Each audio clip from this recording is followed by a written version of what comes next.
आप बार-बार पेशाब के लिए उठते हैं, आपको फ्रीक्वेंट यूरिनेशन की प्रॉब्लम है, जिस वजह से आप सो नहीं पाते हैं, तो आज मैं आपको बताऊँगी मात्र 1 ग्राम, 1 चुटकी आपको एक उपाय जो आपको अपनी टंग पे यानी जीभ पे रख लेना है और ये मदद करेगी आपको फ्रीक्वेंट यूरिनेशन को ठीक करने के लिए, जिससे आप अच्छी नींद ले पाएँगे और आप अपने शरीर को स्वस्थ रख पाएँगे।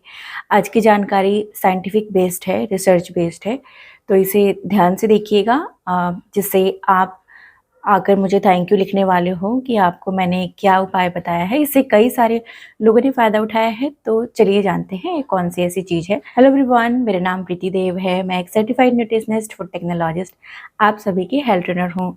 दोस्तों, फ्रीक्वेंट यूरिनेशन की जो प्रॉब्लम होती हैं, वो कई कारणों की वजह से हो सकती हैं। ये महिलाओं में भी हो जाती हैं, पुरुषों में भी हो जाती हैं। पुरुषों में प्रोस्टेट बढ़ने की वजह से हो जाती हैं। ये उम्र जब ज़्यादा होता है तो 80 टू 90% पुरुषों में तकलीफ़ देखने को मिलता है और महिलाओं में भी कई कारणों की वजह से यह हो सकता है। इसमें से जो महिलाओं में सबसे ज़्यादा जो देखा जाता है कारण वह होता है यूटीआई का हो जाना यानी कि यूरिन ट्रैक इन्फेक्शन। यूटीआई के लिए मैं आपको एक ऐसा फल बताऊँगी जिसका सेवन करना है। ये आपको यूटीआई में मदद करेगा, यानी कि अगर आपको इन्फेक्शन लगती है वो मदद करेगा। पुरुषों में भी अगर यूटीआई की समस्या है जिसकी वजह से फ्रीक्वेंट यूरिनेशन हो रही है यानी बार-बार पेशाब जाना पड़ रहा है, तो उसको बहुत अच्छे से वो ठीक करता है। कैसे ठीक करता है वो भी मैं बताऊँगी और साथ ही साथ आपको अगर पीएमएस की प्रॉब्लम है यानी कि मेंस्ट्रुअल रिलेटेड कोई प्रॉब्लम है जिसे हम माहवारी बोलते हैं, तो भी यह आपके लिए बहुत अच्छा काम करेगी, आपके स्वास्थ्य को अच्छा बनाएगी। तो चलिए सबसे पहले हम जानते हैं कि दूसरा कारण क्या हो सकता है। ये कारण होता है डायबिटीज़ का हो जाना, यानी कि शरीर में जब ग्लूकोज़ लेवल बढ़ जाता है खून में, तो देखा जाता है कि बार-बार जो है यूटीआई हो रही है या फिर यूरिनेशन के लिए हम भाग रहे हैं। ब्लड प्रेशर का बढ़ जाना, तो ये सारी जो तकलीफ़ें होती हैं सारी जो प्रॉब्लम्स होती हैं, वो कहीं न कहीं हमारे शरीर में एक कारण सभी में देखने को मिलती हैं और ये सभी से लिंक्ड होती हैं यानी कि जुड़ी हुई होती हैं। तो इस कारण को अगर हम ठीक कर लें, तो इसे हम पूरी तरीके से ठीक कर सकते हैं। तो ये कारण क्या है? हमारे शरीर में डिहाइड्रेशन का होना। डिहाइड्रेशन कैसे हो जाता है? डिहाइड्रेशन बार-बार आप पेशाब करने जाते हैं, आप पानी भी पीते हैं, फलों के द्वारा, सब्जियों के द्वारा भी पानी शरीर को जाता है, फिर भी शरीर में पानी की कमी होने की वजह से डिहाइड्रेशन देखने को मिलती हैं। अब ये डिहाइड्रेशन क्यों होता है? क्योंकि डिहाइड्रेशन हमारे शरीर में क्यों होता है ये जानना भी आवश्यक है। पानी पीने के बावजूद डिहाइड्रेशन क्यों होता है? सबसे पहला कारण होता है कि पानी हमारे शरीर में सूजन पैदा कर रही हैं, यानी कि हमारे शरीर में वो सेल्स में जाकर अवशोषित नहीं हो रही हैं, एब्ज़ॉर्ब नहीं हो रही हैं, वो हमारी त्वचा के अंदर या जहाँ नहीं चाहिए वहाँ जाकर इकट्ठा हो रही हैं या पानी डाइजेस्ट नहीं हो रही हैं। पानी को भी डाइजेस्ट किया जाता है शरीर में और जब यह पानी डाइजेस्ट नहीं होती हैं यानी पचती नहीं हैं, तो जब आप पानी पियोगे तो डिहाइड्रेशन भी होगा यानी पानी की कमी शरीर में होगी और बार-बार पेशाब जाना पड़ सकता है। ये जब डायबिटीज़ होती हैं यानी चीनी की भी समस्या हो जाती हैं, तो भी देखने को मिलता है कि किडनी बार-बार फ्लश आउट कर रही हो पानी को और पानी की कमी की वजह से भी, पानी पीने के बावजूद पानी की कमी के वजह से भी देखा जाता है कि ग्लूकोज़ लेवल यानी कि चीनी बढ़ गई है खून में और साथ ही साथ यह ब्लड प्रेशर भी बढ़ा देता है। खून में अगर खून गाढ़ा हो जाए, पानी की कमी हो जाए, तो भी ब्लड प्रेशर बढ़ जाता है।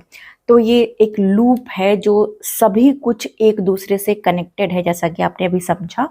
तो इसके रूट कॉज़ को यानी कि जो जड़ है उसको हमें दूर करना है। तो ये रूट कॉज़ क्या है? बिल्कुल डिहाइड्रेशन और पानी पीने के बावजूद डिहाइड्रेशन। तो इसे हम कैसे ठीक करेंगे? स्टेप बाय स्टेप मैं आपको बताती हूँ। सबसे पहले डिहाइड्रेशन को दूर करने के लिए आपको अगर कैफ़ीन ले रहे हैं किसी भी माध्यम से, यानी कि चाय कॉफ़ी बहुत ज़्यादा पी रहे हैं, चाहे वो ब्लैक टी हो, व्हाइट टी हो, कुछ भी हो, तो उसको आपको छोड़ना है। जब तक आपकी ये प्रॉब्लम सॉल्व नहीं हो जाती है, ठीक नहीं हो जाती हैं। कॉफ़ी कॉफ़ी भी, चाय और कॉफ़ी दोनों और कैफ़ीन वाली चॉकलेट्स भी, ये भी हमारे जो हैं बढ़ा देती हैं इस प्रॉब्लम को। लेकिन डार्क चॉकलेट आप थोड़ा सा ले सकते हैं, मीठा अगर नहीं हो तो ये आपको मदद करेगी।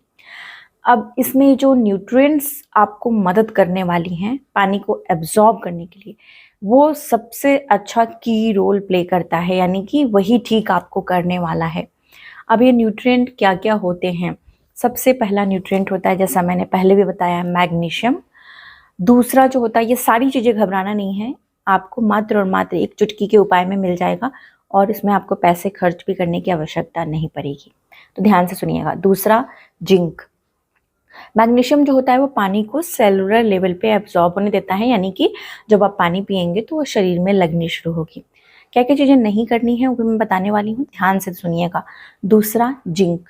जिंक जो होती हैं बहुत आवश्यक होती हैं। पुरुषों में प्रोस्टेट को नहीं बढ़ने देती हैं, प्रॉब्लम नहीं होने देती हैं पुरुषों में फ्रीक्वेंट यूरिनेशन की, बार बार पेशाब जाने की। और महिलाओं के लिए भी बहुत आवश्यक होती हैं। हमारी जो ओवरी हैं उनको मजबूत रखती हैं और बार बार पेशाब करने की जो प्रॉब्लम है, ब्लैडर को मजबूत करती हैं, उसको दूर करती है। तो इसलिए जिंक और मैग्नीशियम बहुत ज़्यादा ज़रूरी है। जी, और भी मिनरल्स ज़रूरी हैं, लेकिन यहाँ पर जिंक और मैग्नीशियम की रोल प्ले करता है। अब जिंक और मैग्नीशियम आपको कहाँ से मिलेगा? इसके बहुत सारे जो होते हैं, बहुत सारे सीड्स में होते हैं, बीजों में होते हैं। उसके पहले मैं आपको बता देती हूँ कि आपको क्या चीज़ नहीं करनी है।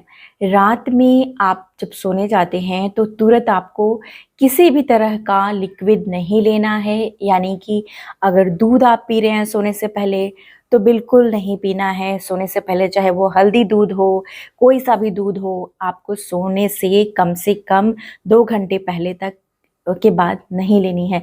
यानी कि अगर आप 9 बजे सोने जाते हैं तो आप 7 बजे ही अपना जो भी आपको लिक्विड लेना है, यानी पानी हो, दूध हो, वो ले लेना है, उसके बाद आपको नहीं लेना है। इसलिए जल्दी सोने की आदत डालिए।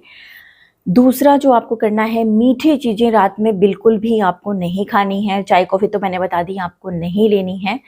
अब आपको रात में जो प्यास अगर लग भी जाती है तो कैसे पानी पिएंगे? कभी-कभी प्यास लग जाती है तो पानी कैसे पीना है? पूरे दिन भी आपको कैसे पानी पीना है? शरीर में जो पानी हम पीते हैं वो 8 से 10 ग्लास हमें आवश्यक होती हैं पूरे दिन और रात में। और ये 8 से 10 ग्लास पानी जो हैं वो सब्जियों से भी हमें मिलती हैं, खाना जो हम खाते हैं उनसे भी मिलती हैं, दूध जो हम पीते हैं उससे भी मिलती हैं। तो इसीलिए आपको पानी क्या करना है कि कई लोगों को मैं देखती हूँ कि पूरा 1 ग्लास पानी एक बार में पी जाते हैं, तो ऐसा आपको नहीं करना है। एक उम्र होने के बाद, या हर शरीर अलग होती है, हर शरीर की मेटाबॉलिज्म अलग होती हैं, पानी पचनी कम हो जाती हैं शरीर में। तो आपको क्या करना है कि 1 ग्लास पानी एक बार में नहीं पीनी है, चाहे वो दिन हो, रात हो। पानी जब भी आपको प्यास लगती है, घूँट-घूँट में पीना है। पानी में एक ऐसी चीज़ मैं आपको मिलाने बोल रही हूँ जो आपको मिलानी है, जो एक चुटकी का उपाय मैं आपको बता रही थी वो बता रही हूँ। ये क्या है? तो ये है सॉल्ट। जैसे कि जो लोग इंडिया से बाहर रहते हैं वो लोग सेलिक सॉल्ट का प्रयोग कर सकते हैं, ये आपके लिए लाइफ चेंजर हो सकता है। लेकिन आपको अगर 1 कप यानी इतना सा पानी जो 1 घूँट में आ रहा है वो पी रहे हैं, तो उसके लिए, जैसे कि 1 बोतल पानी है ना, 1 लीटर का पानी है, उसमें से आप थोड़ा-थोड़ा करके पिएँगे, तो उसमें से 1 कप पानी पिएँगे, तो 1 कप पानी में आपको मात्र 1 चुटकी आपको सॉल्ट लेना है। कौन-सा सॉल्ट? नमक लेना है। तो अगर सिलिक सॉल्ट है तो अच्छी बात है, नहीं इंडिया में बहुत जगह नहीं मिलती है, नहीं पता है हमें, तो आपको क्या करना है कि हिमालयन पिंक सॉल्ट जो आती है ना, वो सभी लोगों को पता है। वो जो हिमालयन सॉल्ट होती हैं, रॉक सॉल्ट भी बोलते हैं, पिंक सॉल्ट भी बोलते हैं, ये इसमें बहुत सारे न्यूट्रिएंट्स होते हैं, जिंक, मैग्नीशियम, बहुत सारे न्यूट्रिएंट्स, 75 प्लस न्यूट्रिएंट्स होते हैं, यानी 75 जो है न्यूट्रिएंट्स होते हैं उसमें।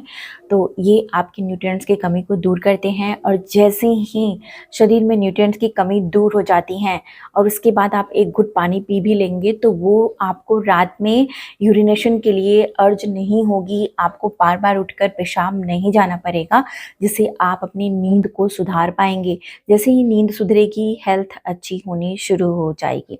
तो आपको क्या करना है, कैसे इसे प्रयोग करना है? 1 चुटकी आप लीजिए 1 ग्राम के बराबर। अपनी टंग पे यानी जीभ पे रखिए और उसके बाद एक घुट पानी पी लीजिए। रात में इससे ज़्यादा सोने से पहले पानी नहीं पीना है और रात में कोई भी सैलेड भी नहीं खाना है। सैलेड में फलों को भी सेवन नहीं करना है सोने से तुरंत पहले। इसमें भी पानी बहुत होता है, फलों में और सैलेड्स में। रात में अगर आप खा रहे हैं हेल्दी सोचकर, नो डाउट ये हेल्दी होता है, लेकिन आपको नहीं खाना है अगर आपको बार-बार पेशाब जाने की प्रॉब्लम है, यानी कि बार-बार आपको जो है फ्रीक्वेंट यूरिनेशन होती है, चाहे वो किसी भी कारण की वजह से। तो जब तक ये सेटल नहीं हो जाए, आपको ये काम नहीं करनी है। अगर आपको मेरी दी गई जानकारियाँ अच्छी लगती हैं, तो वीडियो को लाइक और शेयर करना नहीं भूलिएगा। अब मैं आपको बताऊँगी कि जिनको भी प्रोस्टेट है या फिर जिनको भी ये प्रॉब्लम बार-बार हो जाती है, यूटीआई की भी प्रॉब्लम हो जाती है। तो यूटीआई की प्रॉब्लम में क्या होता है, ये जब भी हमारी जो इन्फेक्शन बढ़ जाती हैं, इन्फ्लेमेशन बढ़ जाती हैं, तो ये यूटीआई होती हैं। बार-बार पेशाब होने की वजह से भी और कई बार ये बैक्टीरियल होती हैं। तो हमें क्या करना है, हमारी जो यूटेरस की जो लाइनिंग होती है ना, जहाँ पे पेशाब की नली होती है, आप ऐसे समझिए, पुरुषों में और महिलाओं में भी, तो उनको हमें क्या करना है कि वहाँ पे एक अंदर एक लेयर होता है, कुशनिंग होता है, जहाँ पे एक प्रोटेक्टिव लेयर होता है, उसको वो म्यूकस जैसा होता है, एक मेम्ब्रेन होता है जो कि जेली जैसा होता है। वो पानी कम होने की वजह से भी वहाँ पे तकलीफ हो जाती है, वो सूख जाता है जेली। और दूसरी जो होती हैं वो जेल कम हो जाता है। तो इस जेल को नेचुरली यानी प्राकृतिक तरीके से क्या बनाती हैं, तो ये बनाती हैं क्रैनबेरी। क्रैनबेरी एक फल होता है, इंग्लिश में इसे क्रैनबेरी बोलते हैं, लेकिन हिंदी में आप क्या इसे बोलते हैं, हिंदी में हम इसे बोलते हैं करौंदा। करौंदा में एक ऐसा न्यूट्रिएंट होता है जो किसी भी प्रकार की यूटीआई की प्रॉब्लम को ठीक कर सकता है, हील कर सकता है। करौंदे का पहले अचार घर में हम बनाते थे, मिट्टी के जार में या ग्लास के जार में करौंदे की अचार बनाई जाती थी। तो थोड़ा सा खट्टा और ये जब लाल हो जाता है तो थोड़ा सा मीठा, खट्टा मीठा होता है। विटामिन सी का भंडार होता है, विटामिन ई का भंडार होता है, पावरफुल एंटीऑक्सीडेंट होता है जो आपको जल्दी बूढ़ा नहीं होने देगा। तो अगर आपको करौंदा कहीं भी मिल जाता है तो उसे ज़रूर से लें, इसे क्रैनबेरी बोलते हैं। अलग अलग जो स्टेट्स हैं वहाँ पे अलग अलग नामों से इसे जानते हैं। आप मुझे बताइएगा आपके यहाँ इसे क्या बोला जाता है, ताकि बाकी लोगों को भी इससे मदद मिलेगी उसको खोजने में। तो करौंदे का सेवन करिए।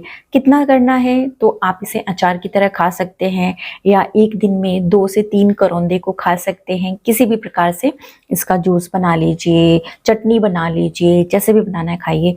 ये आपकी यूट्रस लाइनिंग को मजबूत करेगा, आपकी यूटीआई की प्रॉब्लम को सॉल्व करेगा, चाहे वो पुरुष हो महिला हो। बार बार किसी भी कारण से अगर यूटीआई हो रहा है, इन्फेक्शन लग रही है जिससे आपकी बार बार फ्रीक्वेंट यूरिनेशन की प्रॉब्लम हो रही है, तो आप इसे ज़रूर से खाइए।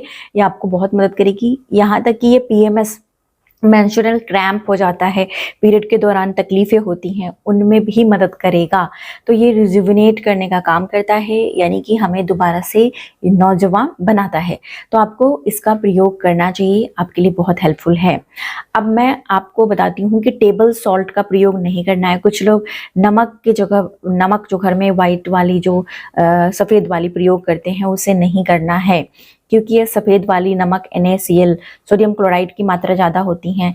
तो इसे आप अगर ज़्यादा प्रयोग करेंगे तो ये आपकी पोटेशियम को कम करेगा, जो हार्ट के लिए प्रॉब्लम क्रिएट कर सकता है। तो हिमालयन पिंक सॉल्ट जितनी मात्रा में मैं बता रही हूँ उतना ही प्रयोग करिए, या सेलिक सॉल्ट आप ले सकते हैं, 1 चुटकी मात्र लेना है। दिन में 2 चुटकी प्रयोग पूरे दिन में कर सकते हैं। एक जब आप पानी पिएंगे ना खाना खाने के बाद, तो उस समय लेंगे, थोड़ा थोड़ा करके पानी पीना है। और जब आपको बहुत प्यास लग जाए रात में मान लीजिए, तो उस समय भी 1 चुटकी आप ले सकते हैं। इससे ज़्यादा नहीं, यानी 2 ग्राम्स अलाउड है, उससे ज़्यादा मात्रा में इसे नहीं लेना है। तो इससे आपको मदद मिलेगी आपकी प्रॉब्लम को ठीक करने के लिए। धनिया वाला पानी, यानी कोरिएंडर सीड जो होता है, साबुत धनिया, इसकी चाय बनाकर पीजिए, दिन में पीजिए। बहुत ज़्यादा एक बार में पानी नहीं पीना है, और देखिए कि आपको बहुत अच्छा रिजल्ट मिलता है। जितनी भी चीज़ें हमने बताई हैं, पहले भी सीरीज चीज़ में मैंने यूटीआई के बारे में बताई है, उन सभी को आप ट्राई करके देखिए। अगर आपको इससे फ़ायदा मिल रहा है तो बहुत अच्छी बात है, नहीं तो एक आपको मैं बताती हूँ बहुत अच्छा उपाय, एक्सरसाइज। इसमें आपको क्या करना है कि अपनी सांस को अंदर खींचनी है और अपनी जो आपकी जो प्राइवेट एरिया है, जब आप पेशाब करने जाते हैं उस जगह पे आपको कॉन्ट्रैक्शन करना है, यानी कि वहाँ पे खिंचाहट इस तरह से बंद कर लेना है, कॉन्ट्रैक्ट करना है और सांस जब छोड़ेंगे छोड़ देना है। ऐसा करने से वहाँ की मसल्स मजबूत होती हैं और ये बैक पेन में भी मदद करता है और क्रैम्प लगती है उसमें मदद करता है और ये पेल्विक एरिया को मजबूत करता है। तो ये भी आप कर सकते हैं। आज की जानकारी यहीं तक थी। आई होप आज की जानकारी आप लोगों को बेहद ही इन्फॉर्मेटिव लगी हो, अच्छी लगी हो तो इसे लाइक और शेयर करना नहीं भूलिएगा। प्रीति हेल्थ क्लासेस पे इस तरह की इन्फॉर्मेटिव वीडियोस आती रहती हैं जिससे कई सारे लोग फ़ायदा उठाते हैं, तो आप भी इसका फ़ायदा उठाइए। तब तक अपना बेहद ख्याल रखिए। सबसे ज़्यादा जरूरी मुस्कुराना नहीं भूलिए, मुस्कुराते रहिए। शुक्रिया।